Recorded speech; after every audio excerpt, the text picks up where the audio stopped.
I'm Stephanie. And I'm Bryan. And we got married in September 2009. And we found out shortly after we got married that I had a disorder that prevented us from getting pregnant. And 7 years later, we finally got the answer to that. And then shortly after that, we found out we were pregnant.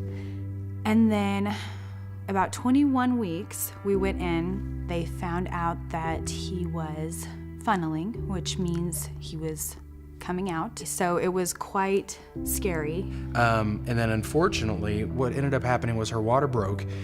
He was born on Tuesday morning at 9:01. Yep.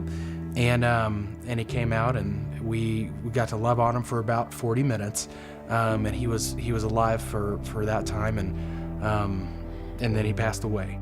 We had really just been trusting in the Lord to be our peace during that time. Yeah. And from that day that happened, we knew that this was not God's plan. We knew that He didn't want this to happen just as bad as we didn't want this to happen. And that wasn't something that we always knew. Right. That ended up happening really after we got a revelation of God's grace. Mm-hmm. And so we knew this wasn't good, so this wasn't God. Mm-hmm. And we still kept our hope up and our hope going because we know what God has promised us. And so we actually recently found out that we are expecting, and this actually puts the due date right around the same time frame that Judah was born.